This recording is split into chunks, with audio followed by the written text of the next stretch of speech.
Welcome back, students. This is Dr. Anubha Sharma, and today we are going to discuss plant growth and development topic, जो कि related है आपके unit number 5 से. तो चलिए शुरू करते हैं इस पर्टिकुलर टॉपिक को.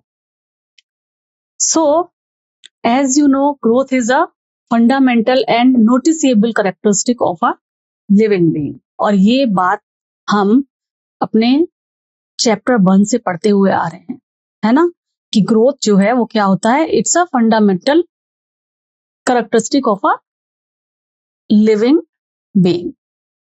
अगर कोई चीज जिंदा है, कोई लिविंग थिंग है, तो वो ग्रो करेगी ही करेगी, है ना. और इसको हम नोट भी कर सकते हैं. 1 सेल 2 सेल में कन्वर्ट हो जाएगी, 2 सेल 4 सेल में कन्वर्ट हो जाएगी. तो इसीलिए ये कहा गया है कि growth is a fundamental and noticeable characteristic of a living being. और इसको हम, ये जो ग्रोथ होगी वो कैसी होगी, इरिवर्सिबल होगी. ऐसा नहीं है कि कोई चीज अगर एक जो सेल है वो 2 सेल में अगर टूट गई है तो वो वापस मुड़ के एक दोबारा सेल बना लेगी. ऐसा नहीं होगा, है ना. तो ये इरिवर्सिबल है और ये परमानेंट इंक्रीज के थ्रू होता है. तो हम क्या बोलेंगे, हम कहेंगे कि जो ग्रोथ है it is a fundamental and noticeable characteristic of a living being and it is also defined as a irreversible permanent increase in size of an organ and its part. चाहे वो किसी ऑर्गन का size बढ़ रहा हो, इसका part बढ़ रहा हो, या नंबर ऑफ सेल्स बढ़ रहे हो, उसमें हम ये कहेंगे कि ग्रोथ हो रही है. ठीक है. और ये जो ग्रोथ है इसमें बहुत सारे मेटाबॉलिक प्रोसेसेस जो हैं वो इन्वॉल्व होते हैं, तभी तो ग्रोथ होगी. ग्रोथ होगी तो उसमें डिफरेंट टाइप ऑफ मेटाबॉलिज्म होगी, है ना. सेल डिवीजन है, या किसी भी चीज का कंजप्शन हो रहा है, या कोई एक पर्टिकुलर एसेंशियल पाथवे चल रहा है. तो डिफरेंट काइंड के मेटाबॉलिक प्रोसेसेस होते हैं ड्यूरिंग ग्रोथ. वो चाहे किसी चीज की सिंथेसिस हो, या हम कह सकते हैं एनाबॉलिक पाथवे हो, या कोई भी चीज कंज्यूम हो रही हो, या हम कह सकते हैं कैटालिटिक पाथवे हो. दोनों ही में क्या होगा, एनर्जी का यूज होगा, है ना. तो हमें क्या समझ में आया यहाँ से, हमें ये समझ में आया कि growth is a fundamental and noticeable characteristic of a living being. It is irreversible permanent increase in the size of an organ, it's part और अ सेल. और यहाँ पर एनर्जी भी कंज्यूम होती है. ठीक है. जैसे कि बहुत ही अच्छा एग्जाम्पल जो आपकी एनसीईआरटी की बुक में दिया हुआ है और इस पर्टिकुलर चैप्टर में दिया हुआ है, कि जब कोई भी लीफ होती है, देखिए पहले यहाँ पर इतनी छोटी सी लीफ है, ठीक है, धीरे धीरे जैसे जैसे जैसे प्लांट की ग्रोथ होगी लीफ का साइज जो है बढ़ने लगता है. ठीक है. लीफ का साइज देखिए यहाँ बढ़ रहा है, लगातार बढ़ रहा है. तो वही एग्जाम्पल यहाँ दिया हुआ है कि leaf expansion is a type of growth. तो क्या ग्रोथ को मेजर किया जा सकता है. अगर हम एक छोटी सी सेल को लें तो सेल की जो ग्रोथ होगी वो इतना, जैसे अगर कोई भी सेल ग्रो कर रही है, छोटी सेल हुई, फिर वो धीरे धीरे धीरे धीरे ग्रो कर रही है, तो क्या ये मेजरेबल है. तो वो इतना माइन्यूट लेवल पर उसके इंक्रीज होती हैं चीजें कि हम उसे relatively we can measure. But हम ये नहीं कह सकते कि ये इतना परसेंटेज इंक्रीज हो गई है, या इतने ग्राम इंक्रीज हो गई है, या माइक्रोग्राम इंक्रीज हो चुकी है. इस तरीके का टर्म हम वहां पर नहीं ले पाएंगे, क्योंकि एक जैसे लाइक ये एक सेल है, एक सेल 2 सेल में सेल डिवीजन के किसी एक साइड पर जाके टूट रही है, तो ग्रोथ तो हो रही है, ठीक है, लेकिन कितनी ग्रोथ हुई तो हम रिलेटिवली बता पाएंगे, है ना. उसको मेजर करना इतनी छोटी सेल को वो थोड़ा सा डिफिकल्ट हो जाता है. So growth at a cellular level results from an increase in protoplasm. जब ग्रोथ होती है तो क्या होता है, प्रोटोप्लाज्म का भी जो है साइज बढ़ता है. पहले वो अपने आप को बढ़ाता है, जब वो 2 सेल के लाइक चीजें एक सेल में आ जाती हैं, जब वो उसका ब्रेकडाउन हो जाता है. ठीक है. Protoplasm increase is difficult to measure directly, so growth is measured by proportional quantities. Proportional quantities में ग्रोथ को मेजर किया जाता है, क्योंकि इसका डायरेक्ट हम मेजरमेंट नहीं कर सकते कि कितना प्रोटोप्लाज्म बढ़ा या घटा. Growth is measured by parameters such as fresh weight, पहले कितना था, अब फ्रेश वेट कितना है. ड्राई वेट, एक मैच्योर, पहले कितना था इनिशियल, एक कोई भी एक टाइम फ्रेम ले सकते हैं और कह सकते हैं जब वो पूरा मैच्योर प्लांट हो गया तब उसका ड्राई वेट कितना था. लेंथ कितनी है ना, क्योंकि ग्रोथ होगी, सेल डिवीजन होगा तो फिर लेंथ भी बढ़ेगी. लीव्स हैं उनका एरिया भी बढ़ेगा, वॉल्यूम भी बढ़ेगा, सेल का नंबर भी बढ़ेगा। ये सारे के सारे पैरामीटर्स हैं जो ये बताते हैं। अलग अलग पैरामीटर को जब हम मेजर करेंगे, जैसे कि फ्रेश वेट को मेजर किया, ड्राई वेट को मेजर किया, लेंथ मेजर की किसी प्लांट की, एरिया मेजर किया प्लांट का, उसके ट्रंक का, लीव्स का, वॉल्यूम, सेल नंबर, इन सब चीजों को मेजर करके हम ये बता सकते हैं कि हाँ भाई इतने पैरामीटर्स के आधार पे हम कह सकते हैं कि इस पर्टिकुलर प्लांट में ग्रोथ हुई है। जैसे कि यहाँ पर कुछ एग्जाम्पल आपकी बुक में दिए हुए हैं, जैसे कि यहाँ पर एग्जाम्पल दिया हुआ है मेज का। Maize root apical meristem can produce over 17,500 new cell. 17,500 new cells जो है हर घंटे बनाता है कौन? मेज का जो रूट एपिकल, मेज यानी कि ये जो हम लोग खाते हैं घर में, मोटा अनाज जो होता है, मक्का जिसे कहते हैं, उसका रूट एपिकल जो है वो इतनी सेल्स पर आवर बनाता है। तो नंबर ऑफ सेल्स बढ़ रही हैं, उसको देखकर हम कह सकते हैं कि हाँ इसमें ग्रोथ हो रही है। सिमिलरली अगर हम वाटरमेलन की बात करें तो वाटरमेलन की जो सेल्स हैं उनका साइज बढ़ता है, उन ईच इंडिविजुअल सेल का साइज बढ़ता है कितना? 3,50,000 टाइम्स, 3,50,000 टाइम्स इसका साइज बढ़ जाता है। तो इनको फिर भी हम देखकर काउंट कर सकते हैं या देख सकते हैं कि भाई हाँ, क्योंकि ये तो साइज बहुत ही ज्यादा यूज हो गया, इतना हो गया कि ये दिखाई देगा, उसका प्रोपोर्शनेट बढ़ना दिखाई देगा। ठीक है, तो वाटरमेलन में भी यही है कि watermelon cell can increase in size by up to 3,50,000 times. So growth can be expressed as a increase in cell number, या तो सेल का नंबर बढ़ जाए, जैसा कि मैंने मक्के के केस में आपको बताया, नई सेल्स बनती हैं पर घंटे इतनी, या फिर सेल का साइज ही बढ़ जाए इतना सारा कि जो है, जैसे वाटरमेलन का बताया कि उसका साइज ही बढ़ गया, कितना? 3.5 लाख गुना उसका साइज बढ़ गया। तो हम ग्रोथ को इस तरीके से एक्सप्रेस कर सकते हैं कि सेल का नंबर बढ़ा है या सेल का साइज बढ़ा है। ठीक है, पोलन ट्यूब्स की यहाँ पर बात की गई है कि जैसे जो पोलन ट्यूब्स होती है फ्लावर में, उसकी ग्रोथ कैसे पता चलेगी? अगर पोलन ट्यूब की लंबाई धीरे धीरे बढ़ेगी तो पता चल जाएगा कि भाई उसकी लेंथ बढ़ गई है, तो इसकी ग्रोथ हो रही है। Dorsiventral leaf growth is measured by surface area. Surface area अगर किसी का बढ़ रहा है, किसी लीफ का, जैसे अगर कोई लीफ इतनी सी थी, ठीक है, अगर इसका सरफेस एरिया बढ़ गया तो हम कहेंगे कि भाई ग्रोथ हुई, और अगर इतना बढ़ गया तो तब भी हम कहेंगे। अब हम यहाँ पर रिलेटिवली बताएंगे कि किसके रिलेशन में कितनी ग्रोथ हुई। ग्रोथ तो दोनों में हुई है ना, यहाँ पर भी ग्रोथ दिख रही है, पर as compare to this one उसकी ग्रोथ थोड़ी सी कम है ना। तो ग्रोथ तो यहाँ पर हो रही है, तो फिर सरफेस एरिया को भी अगर हम मेजर करें, उस हिसाब से भी लीफ के सरफेस एरिया को भी हम मेजर करें तो हमें पता चलता है ग्रोथ हो रही है या नहीं हो रही। तो कैसे कैसे, कौन कौन से टर्म्स के थ्रू हमें पता चलेगा? नंबर ऑफ सेल्स बढ़ जाएंगे तो नंबर ऑफ सेल का साइज बढ़ जाएगा, तो अगर लेंथ बढ़ जाएगी तो ड्राई मास बढ़ जाएगा, फ्रेश मास बढ़ जाएगा। तो ये सारी की सारी चीजें हमें बताती हैं किसी चीज में ग्रोथ हो रही है या नहीं। ग्रोथ के लिए कौन कौन सी कंडीशंस चाहिए? एसेंशियल कंडीशन तो वही है कि किसी भी चीज में अगर ग्रोथ हो रही है, खासतौर से प्लांट्स में अगर ग्रोथ हो रही है, तो उसको रिक्वायरमेंट रहेगी ग्रोथ के लिए, पानी की रहेगी, वाटर की रहेगी, ऑक्सीजन की रहेगी और न्यूट्रिएंट्स की रहेगी। ठीक है, पानी क्यों जरूरी है? क्योंकि ये जो वाटर है ये क्या करता है? सेल एनलार्जमेंट के लिए बहुत ज्यादा जरूरी है। टर्जिडिटी प्रोवाइड करता है और एक्सटेंसिव ग्रोथ प्रोवाइड करने का काम करता है वाटर। और water act as a medium जिसमें सारी की सारी एंजाइमेटिक एक्टिविटीज होती हैं, इसलिए भी एसेंशियल है पानी। अगर पानी नहीं होगा तो एंजाइमेटिक एक्टिविटीज नहीं होंगी, एंजाइमेटिक एक्टिविटी नहीं होगी तो ग्रोथ नहीं होगी, यानी कि सेल डिवाइड नहीं होगी, डिवाइड नहीं होगी तो नंबर ऑफ सेल्स नहीं बढ़ेंगे। सेकंड है ऑक्सीजन। ऑक्सीजन रिलीज होती है during different metabolic activity in plants, तो ये भी ग्रोथ के लिए बहुत ज्यादा जरूरी हो जाती है। तीसरा है न्यूट्रिएंट्स। न्यूट्रिएंट्स में दो तरीके के न्यूट्रिएंट्स हैं, इसे हमने पहले भी पढ़ा हुआ है, मैक्रोन्यूट्रिएंट्स एंड माइक्रोन्यूट्रिएंट्स। ये दोनों की दोनों बहुत ज्यादा रिक्वायर्ड हैं। क्यों? डिफरेंट टाइप के कंपोनेंट्स जो एसेंशियल हैं ग्रोथ के लिए, उनकी सिंथेसिस के लिए और एनर्जी के लिए। ठीक है, तो nutrients, oxygen and your water, ये इंपॉर्टेंट हो जाते हैं। इसके अलावा अगर हम बात करें तो ऑप्टिमम टेम्परेचर, जो ऑप्टिमम टेम्परेचर रेंज है वो बहुत ही ज्यादा क्रूशियल होती है। जैसे गर्मियों में आपने देखा होगा, गर्मियों में प्लांट सूख जाते हैं, उनकी ग्रोथ बिल्कुल क्या हो जाती है? खत्म हो जाती है, बल्कि मर जाते हैं कई सारे प्लांट्स अगर उन्हें शेड में न रखा। ऐसे ही अगर एक्सट्रीम ठंड होती है तब भी प्लांट जो है अपनी ग्रोथ करना बंद कर देते हैं। तो एक particular optimum range of temperature में ही प्लांट क्या करता है, ग्रो करता है।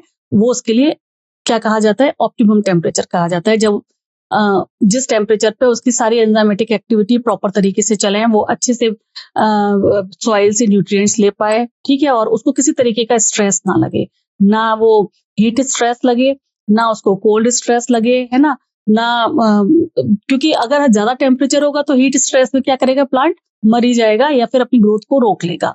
सो optimum temperature range is crucial. Deviation in this particular temperature can be harmful for plants.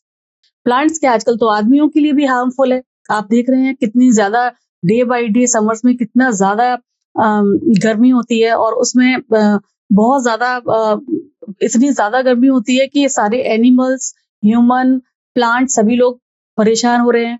क्यों हो रहा है ये सब, ये सब कुछ हो रहा है क्योंकि डिफॉरेस्टेशन बहुत हो चुका है। आजकल कंक्रीट का जंगल बन रहा है पूरे अर्थ पर, जगह जगह डेवलपमेंट के नाम पर क्या हो रहा है, हम लोग अपने एनवायरमेंट को उतना ज्यादा प्रोटेक्ट नहीं कर पा रहे हैं, उतने ज्यादा प्लांटेशन उस लेवल पर नहीं हो रहा है, तो ग्लोबल वार्मिंग बढ़ रही है। ग्लोबल वार्मिंग बढ़ रही है तो ओवरऑल अर्थ पर क्या हो रहा है, टेम्परेचर राइज हो रहा है। तो ये भी एक बहुत ही ज्यादा सोचने का विषय है कि किस तरीके से हम इस चीज को नलीफाई कर पाए कि ये जो हार्मफुल इफेक्ट है हीट का, वो जो प्लांट्स और एनिमल्स एंड ह्यूमन सभी के ऊपर आ रहा है, उसको हम किस तरह से कम कर सकते हैं। ठीक है, तो हमने यहाँ पे पढ़ा न्यूट्रिएंट्स की रिक्वायरमेंट रहेगी ग्रोथ के लिए, टेम्परेचर की रिक्वायरमेंट रहेगी, ऑक्सीजन की तो पहले लास्ट स्लाइड में हमने डिस्कस कर ही ली है, और वाटर की हमने डिस्कस कर ली है। इसके अलावा कुछ एनवायरमेंटल सिग्नल्स होते हैं जैसे कि light and gravity, it affect certain growth phases. ठीक है, कुछ ग्रोथ फेजेस को ये भी अफेक्ट करते हैं।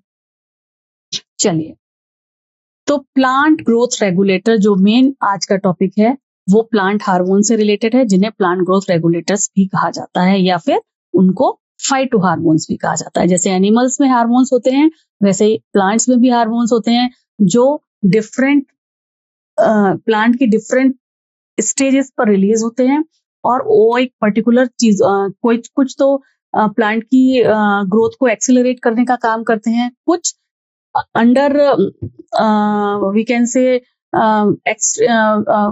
स्ट्रेस कंडीशन या unfavourable condition we can say, उसमें प्लांट को क्या करते हैं, रोक देते हैं कि रुक जाओ भाई, अभी ग्रोथ नहीं हो सकती है आपको, तो इनहिबिट करते हैं उस टाइम पर। ठीक है, तो वो जैसे एनिमल में हार्मोन्स काम करते हैं सिग्नल पहुंचाने का, वैसे ही प्लांट्स में भी हार्मोन्स काम करते हैं सिग्नल पहुंचाने का। तो प्लांट के हार्मोन को क्या क्या क्या कहा गया है, पीजीआर या प्लांट ग्रोथ रेगुलेटर्स या फिर फाइटो हार्मोन्स। ओके, तो फाइटो हार्मोन्स या प्लांट ग्रोथ रेगुलेटर्स की क्या क्या कैरेक्टरिस्टिक होनी चाहिए।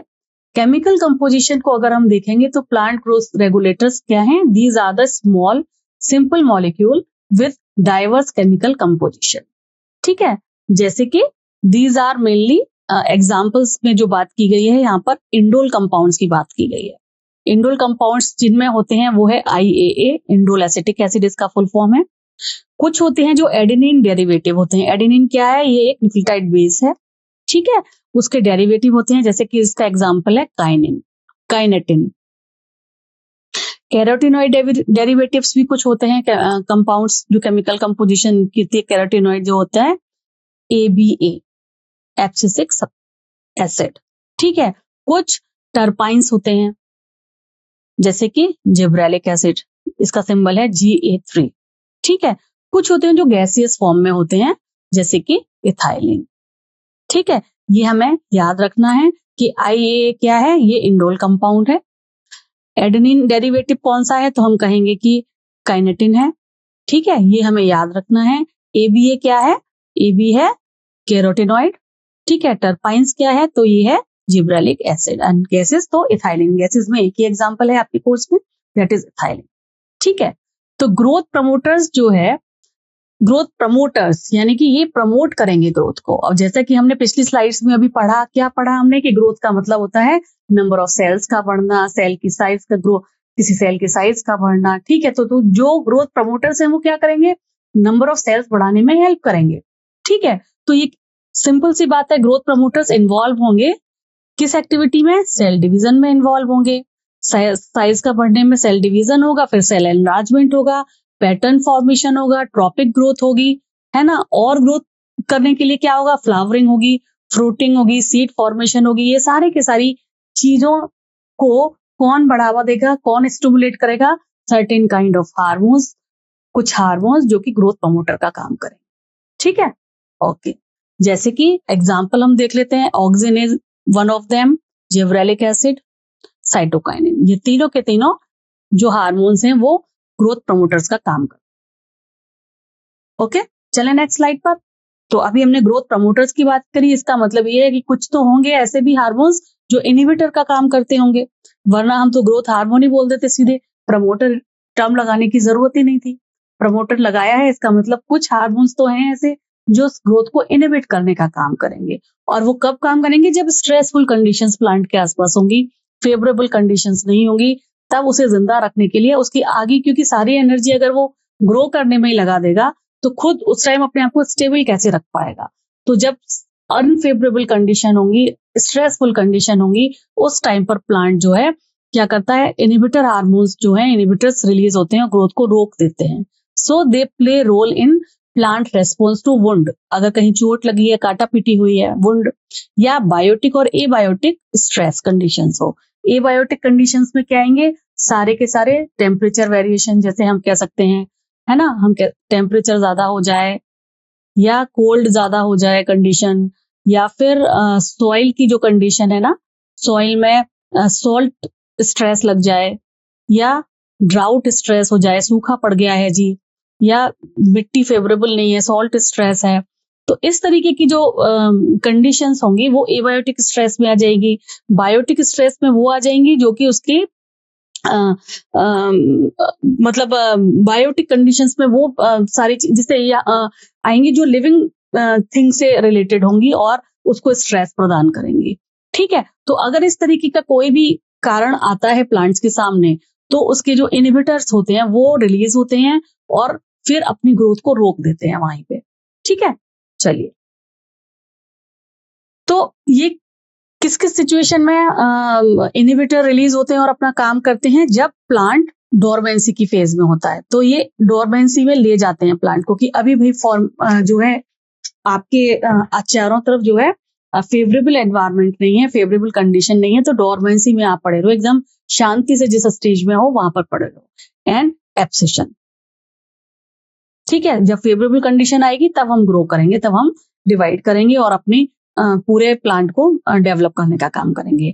और ये इसका जो एग्जाम्पल है एब्सेशन में लेके जाता है, इसीलिए इसको एब्सिसिक एसिड इसका एग्जाम्पल है, which acts as a growth inhibitor.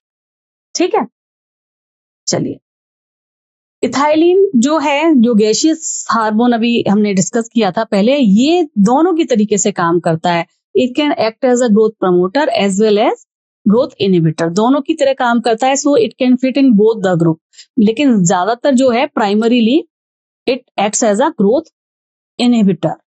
ठीक है, अब discovery of plant growth regulators के बारे में डिस्कस करते हैं। डिस्कवरी किस किस साइंटिस्ट ने की थी और कैसे हुई थी। तो 5 जो पीजीआरस हैं, प्लांट ग्रोथ रेगुलेटर्स हैं, वो एक्सीडेंटली डिस्कवर हुए। सबसे पहले जिन साइंटिस्ट का नाम आता है वो है Charles Darwin and Francis Darwin. पिता और पुत्र की इस जोड़ी ने सबसे पहले ये ऑब्जर्व किया था कि कैनेरी ग्रास जो है उसकी कोलियोपेटल्स जो हैं वो अगर लाइट आ रही है यहाँ से तो उसकी तरफ मुड़ जाती है, बेंड कर जाती है। तो उन्होंने कहा ये ऐसा क्यों हो रहा है कि भाई जहां से लाइट आ रही है वहां की तरफ उसकी टहनी जो है वो मुड़ रही है। ठीक है, तो उन्होंने सबसे पहले ये ऑब्जर्व किया था कैनेरी ग्रास में कि वो फोटोट्रॉपिज्म के थ्रू लाइट की तरफ वो जो है मुड़ रही थी। तो उन्होंने ये कंक्लूड किया कि कोलियोप्टाइल जो है tip transmit influence causing bending. Tip जो है इसमें कुछ तो ऐसा है जो बेंडिंग लाइट की तरफ इसको इन्फ्लुएंस करने के लिए मजबूर कर रहा है, कुछ तो यहाँ पर है। बस उन्होंने ऑब्जर्व किया था, उन्होंने इसके आगे कुछ डिस्कवरी नहीं की थी। सबसे पहले जो आइसोलेट किया था ऑक्सिन, वो किया था F.W. वेंट नाम के साइंटिस्ट ने।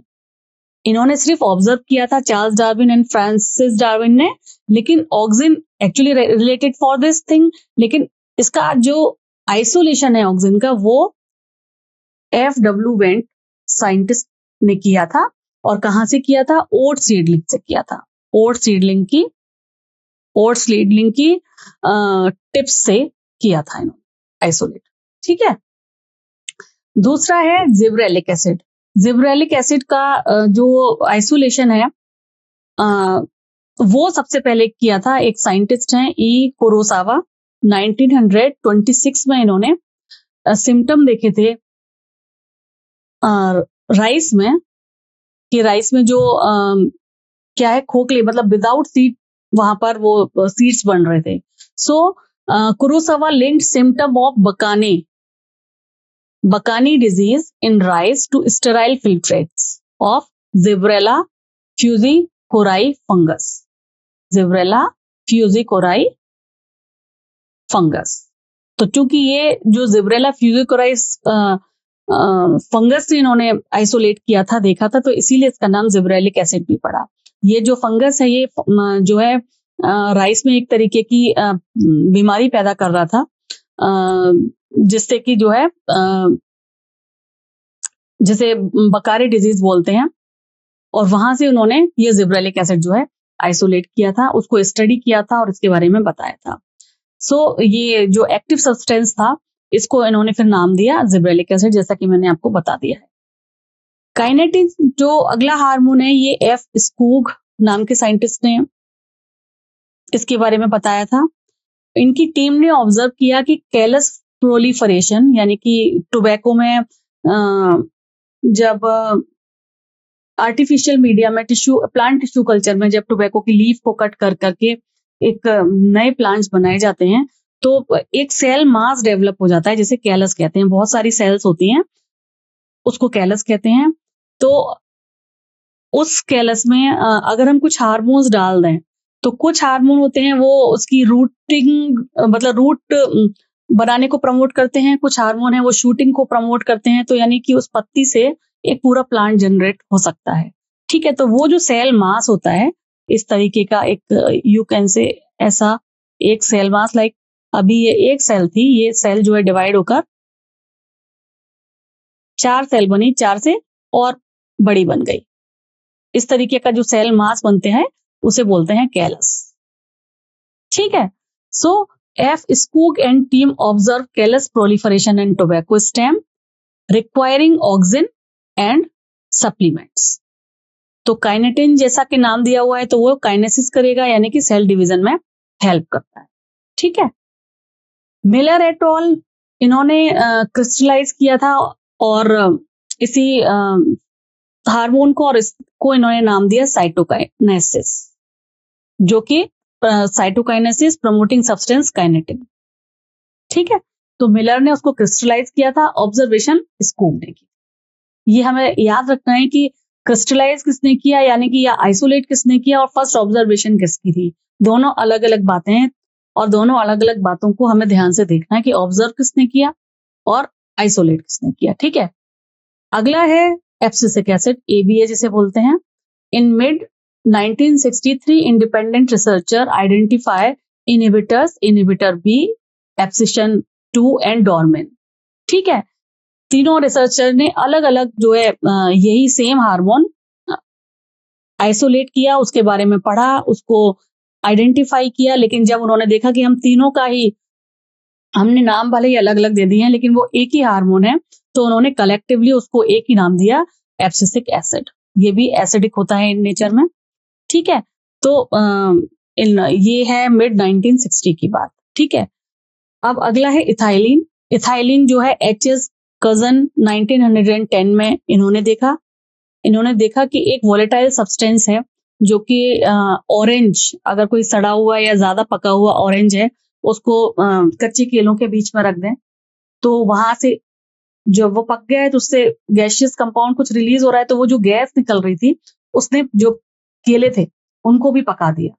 यानी कि ये क्या करता है, इथाइलिन क्या करता है, राइपनिंग के लिए रेस्पॉन्सिबल है। तो ये सबसे पहले ऑब्जर्व किसने किया, HS कजन ने ऑब्जर्व किया। So H cousin found the volatile substance from ripe orange accelerate banana ripening. Then identify later as a, इन्होंने भी ऑब्जर्व किया था और इसको फिर बाद में आइडेंटिफाई किया गया as a ethylene which is a gaseous PGR plant growth regulator. ठीक है, चलिए अब सबसे पहले किस डिस्कवरी के बारे में हमने देख लिया, कौन कौन से साइंटिस्ट इन्वॉल्व थे इस पर्टिकुलर ऑब्जर्वेशन में, किस किस ने उसको आइसोलेट किया. अब हम एक एक जो हार्मोन है, फाइटो हार्मोन है, उसे डिटेल में पढ़ेंगे, उसकी फंक्शन किस किस जगह पर उसका फंक्शन होता है उसको ध्यान से देखेंगे. तो ऑक्सिन जो है, ऑक्सिन्स आइसोलेट किए, ऑक्सिन टर्म जो ऑक्सिन से मिला और इस टर्म का मतलब होता है टू ग्रो, और ये सबसे पहले आइसोलेट हुआ ह्यूमन यूरिन से. ठीक है, तो जो ऑक्सिन है it include natural compounds like indole 3 acetic acid, ये भी एसिडिक होता है IAA, और जो सिंथेटिक होते हैं उनका नाम होता है NAA एंड 2,4-D. ये सिंथेटिक बनाए गए हैं जिनका काम भी बिल्कुल ऑक्सिन जैसा ही होता है. Produced by stem and root apex, ये कहाँ प्रोड्यूस होते हैं? रूट की टिप पर और शूट की टिप पर, तभी वहां पर टिप पर होते हैं और फिर ये क्या करते हैं, आगे ग्रोथ के लिए रेस्पॉन्सिबल है. तो ये कहाँ कहाँ होते हैं प्रेजेंट? ये प्रेजेंट होते हैं स्टेम की टिप पर और रूट की टिप पर. They migrate to the target region, ये वहां प्रोड्यूस होते हैं और जहां उसका टारगेट रीजन है ये वहां की तरफ माइग्रेट कर जाते हैं. ठीक है, जैसे कि इस पिक्चर में आप देख पा रहे हैं कि ये क्या कर रहे हैं, रूट को प्रमोट कर, टिप पर हैं तो ये रूट की लंबाई बढ़ाएंगे, भाई ये शूट पर है तो शूट की लंबाई बढ़ाएंगे. तो promote rooting in stem cutting, जो स्टेम की कटिंग से जो नए प्लांट्स बनते हैं, जैसे रोज वगैरह में कटिंग से करते हैं ना, उसको कहते हैं किसी एक हार्मोन में डिप कर दो और फिर लगा दो, तो वो जो हार्मोन होता है वो ऑक्सिन होता है. ठीक है, so it promote rooting in stem cutting and flowering. Example pineapple, pineapple में ये फ्लावरिंग को प्रमोट करता है और स्टेम कटिंग में रूटिंग को प्रमोट करता है. ये जो एक पिक्चर है ये मैंने आपको दिखाया है कि जहां से सनलाइट आ रही है वहां की तरफ क्या हो रहा है, प्लांट बेंट हो रहा है, जो ऑब्जर्वेशन थी हमारी डार्विन साहब की. ठीक है, तो ये जो बेंट हो रहा है वो किस लिए हो रहा है, क्योंकि ये जो ऑक्सिन है ये शेडेड वाले पार्ट में जाके डिफ्यूज हो रहे हैं, और जब वहां जाके डिफ्यूज हो रहे हैं तो यहाँ पर ये उन वाली सेल्स में कलेक्ट होकर उन सेल्स को लंबा कर रहे हैं. जब पीछे वाली सेल्स लंबी हो जाएंगी एज कम्पेयर टू, तो इस तरीके से वो बेंड हो जाता है. So auxin diffuse to the shaded side of the plant causing cell elongation and positive phototropism. Positive phototropism हो जाती है, यानी कि धूप की तरफ वो प्लांट जो है मुड़ जाता है. इस तरीके से ये काम करता है ऑक्सिन. ठीक है, तो क्या करता है ये, रूटिंग को प्रमोट करता है एंड फ्लावरिंग को प्रमोट करने का काम करता है. कौन? Auxin hormone. It prevent early stage fruit and leaf drop but promote abscission of mature one. मतलब कि ये जो अर्ली स्टेज फ्रूट है उनको गिरने से, लीफ को गिरने से बचाता है, क्योंकि अर्ली स्टेज है यानी ये वो पूरी तरीके से पके हुए नहीं है, उनको रोकता है. ठीक है, और प्रमोट एब्सिशन ऑफ जो है मैच्योर वन जो है उनको, उनकी एब्सिशन को प्रमोट करता है. जो मैच्योर है वो तो गिर जाए, लेकिन जो अगले जो अर्ली स्टेज यानी कि जो कच्चे पेड़ हैं या पत्तियां हैं उनको गिरने से रोकता है, उनको मेंटेन करने का काम करता है.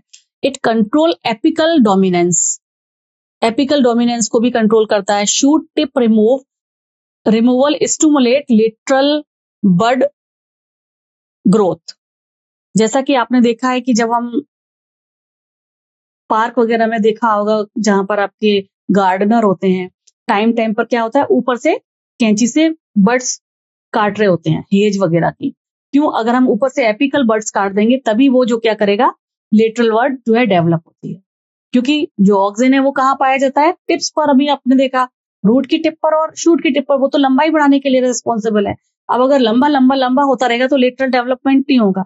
लेटरल डेवलपमेंट के लिए, लेटरल ब्रांचेस निकलने के लिए क्या करना होता है, एपिकल डोमिनेंस वाली चीजों को, मतलब ऊपर वाले से उसको, हेज को रिमूव करते हैं, तभी लेटरल बर्ड जो है डेवलप होती है. ठीक है, जैसा कि इस पिक्चर में आप देख पा रहे हैं, apical dominance in plants, a plant with apical bud intact, यहाँ पर इंटैक्ट है एपिकल बड, और जबकि a plant with apical bud removal, यहां से रिमूव कर दी तो लेटरल ब्रांच देखिए निकलना शुरू हो रही है। ठीक है, okay. It also induce parthenocarpy, यानी सीडलेस फ्रूट बनना। पार्थेनोकार्पी क्या होता है? जिसमें सीड ना हो।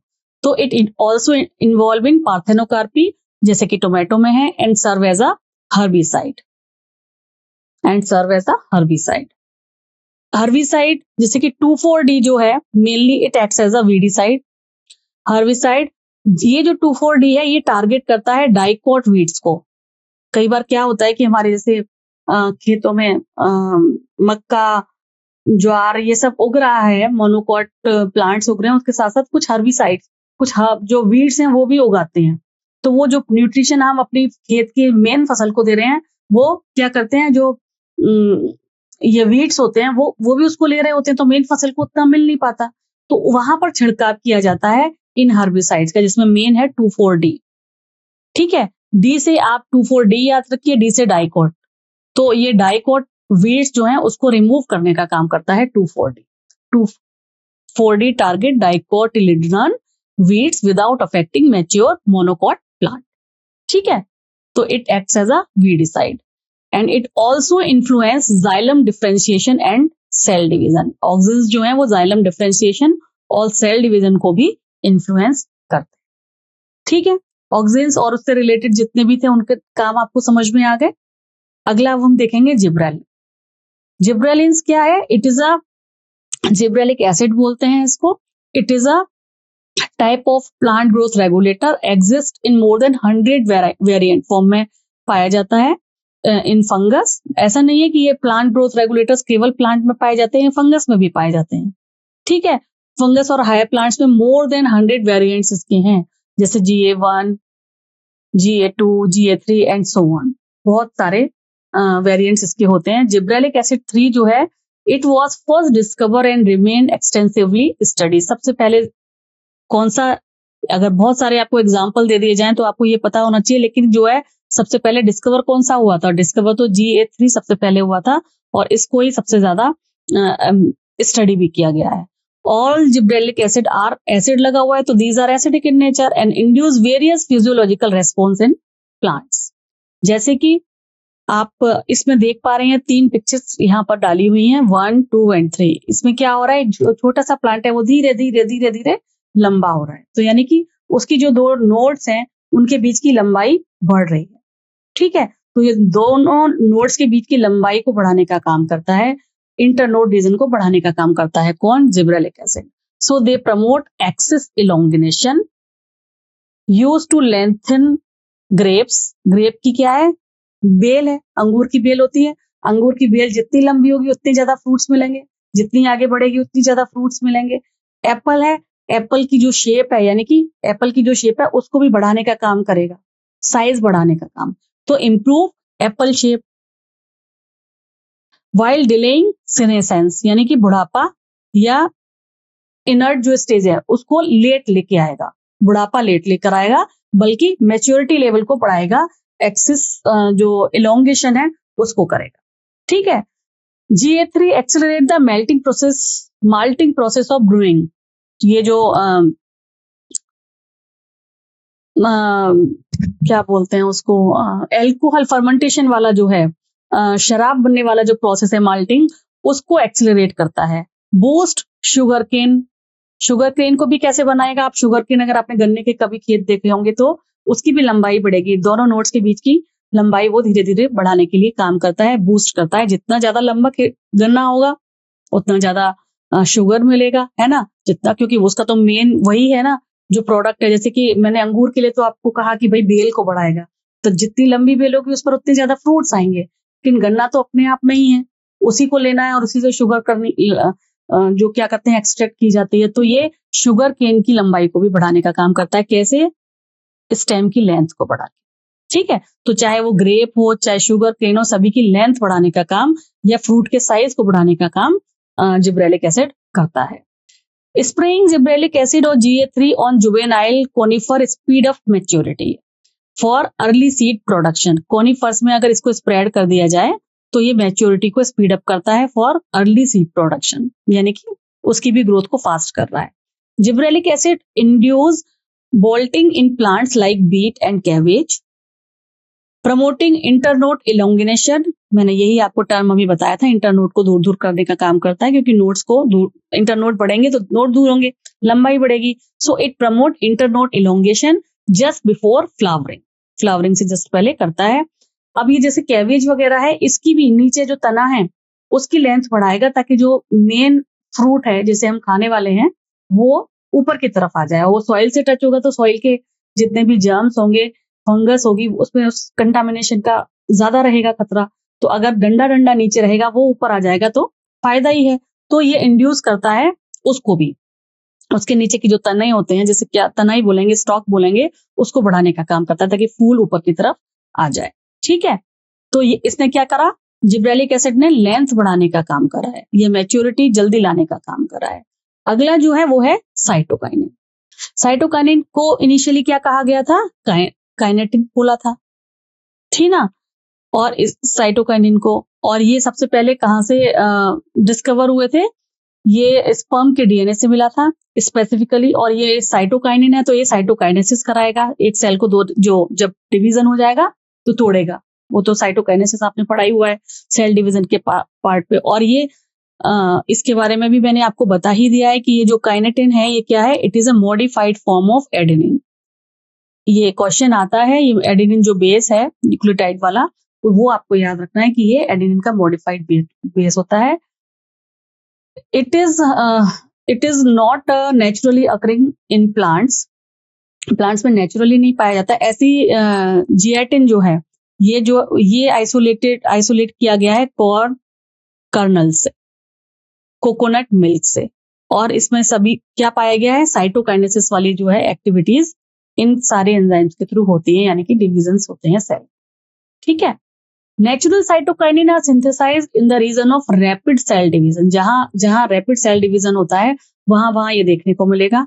अच्छा, रैपिड सेल डिवीजन कहाँ होगा, जहां लंबाई बढ़नी होगी पेड़ की, या फिर जड़ों की लंबाई बढ़नी होगी, तो ये रूट एपिक्स में मिल जाएगा, और ये शूट एपिक्स में मिल जाएगा, ये शूट वर्ड में मिल जाएगा, या यंग फ्रूट्स में मिल जाएगा, क्योंकि वो यंग फ्रूट जल्दी जल्दी डिवीजन करके क्या होना चाहेगा, मैच्योर होना चाहेगा। सो they facilitate new leaf and chloroplast production, lateral shoot growth, ठीक है, lateral shoot growth, adventitious shoot formation, overcoming apical dominance। Apical dominance को कौन बढ़ा रहा था, ऑक्सिन। तो ये ऑक्सिन से जस्ट अपोजिट काम कर रहा है। जो एपिकल डोमिनेंस है उससे ओवरकम करेगा, वो ऊपर की लंबाई बढ़ा रहे थे, ये चौड़ाई बढ़ाएगा, लेटरल शूट डेवलपमेंट करने का काम करेगा। कौन, साइटोकाइनिन। ठीक है, चलिए अगला आता है जो हार्मोन, वो है इथाइलिन। इथाइलिन एक गैसियस हार्मोन है, जैसा कि मैंने आपको बताया। ये क्या करता है, it is synthesised during senescence and fruit ripening. जैसे ये जो पिक्चर दिखाया है, इसमें अगर ये एक फ्रूट पपीते का, पपाया का अगर राइपन अप हो गया है, तो पकने के बाद इससे खुद इथिलीन प्रोडक्शन बढ़ेगा, और इथिलीन प्रोडक्शन बढ़ेगा तो ये बाकियों को भी पकाने का काम करता है। ठीक है, it promote horizontal growth, axis swelling, apical hook formation in dicot seedling. ये सारे के सारे काम जो है इथाइलिन करता है। Ethylene trigger senescence and organ abscission, specially in leaf and flower. तो इथाइलिन क्या कर रहा है, सीनेसेंस यानी कि ट्रिगर कर रहा है सीनेसेंस को। एंड क्यों कर रहा है, क्योंकि ये पका रहा है किसी भी फ्रूट को, जो कच्चा था उसको राइपन अप करने का काम कर रहा है। तो जब वो राइपन अप जल्दी हो जाएगा तो उसके बाद वाला स्टेज क्या होगा, एक बार पक गया उसके बाद तो ये खराबी होना शुरू होगा ना, जब ओवर पक जाएगा। तो ये इसीलिए कहा गया है कि ethylene trigger senescence and organ abscission, specially in leaf and flowers. ठीक है, it is crucial for fruit ripening by enhancing respiration rate. कैसे फ्रूट राइपनिंग करता है, by enhancing respiration rate. Initiate germination, elongate internode and petiole in deep water rice plant and stimulate root growth. ठीक है, तो germinate को भी essential initiate कर रहा है, ये इंटरनोड की एलोंगेशन को भी पार्ट प्ले कर रहा है।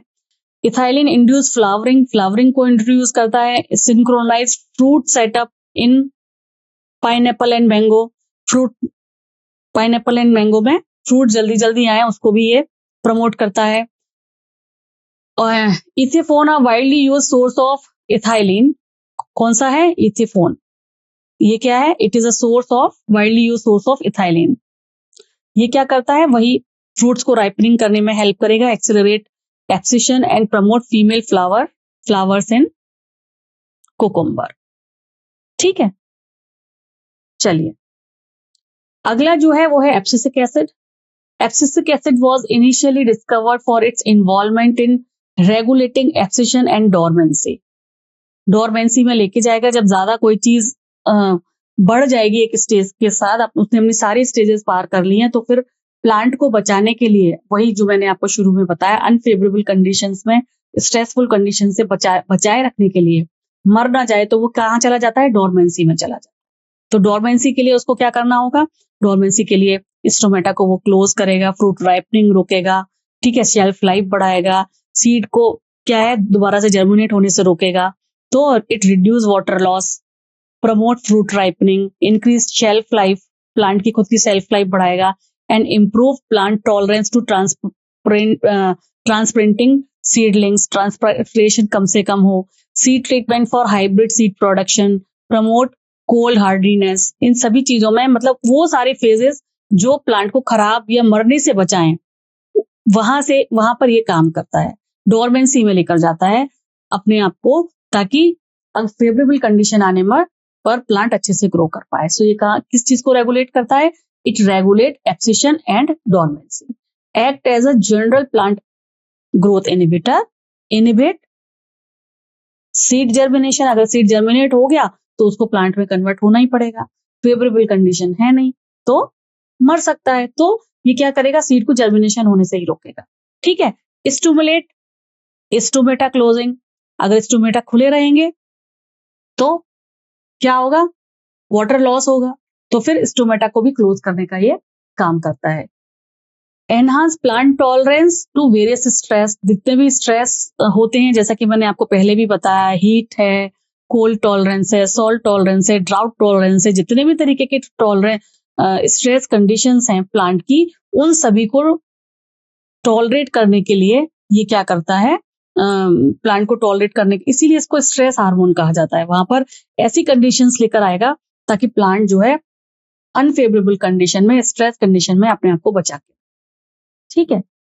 ABA induce dormancy allowing seed to withstand under unfavourable condition, यही लाइन मैंने आपको अभी समझाई।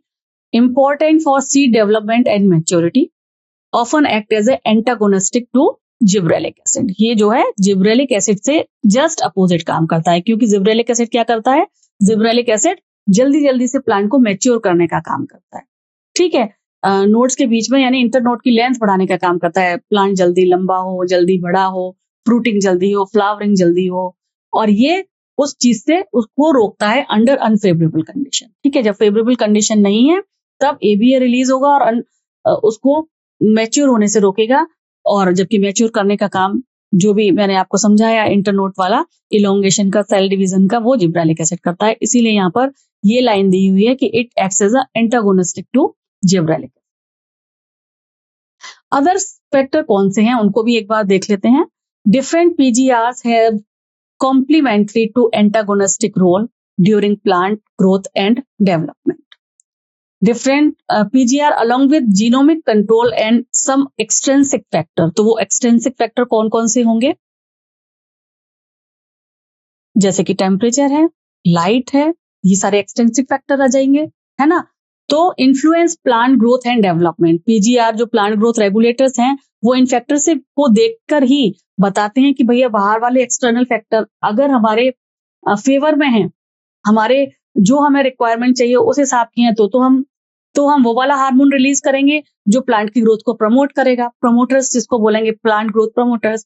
और अगर बाहर की एनवायरमेंटल कंडीशन या एक्सटर्नल फैक्टर्स हमारे अनुकूल नहीं है, हमारे मतलब प्लांट के, अनुकूल नहीं है तो हम वो वाला हार्मोन रिलीज करेंगे जो इनहिबिटर के काम करे, जैसे कि एब्सिसिक एसिड AB।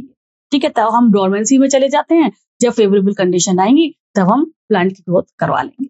ठीक है, सो यही यहाँ पर बताया गया है, डिफरेंट PGR हैव कॉम्प्लीमेंट्री और antagonistic roles during plant growth and development. Complementary भी है और एंटागोनिस्टिक रोल भी है, दोनों तरीके के हार्मोन्स जो हैं प्लांट्स में पाए जाते हैं।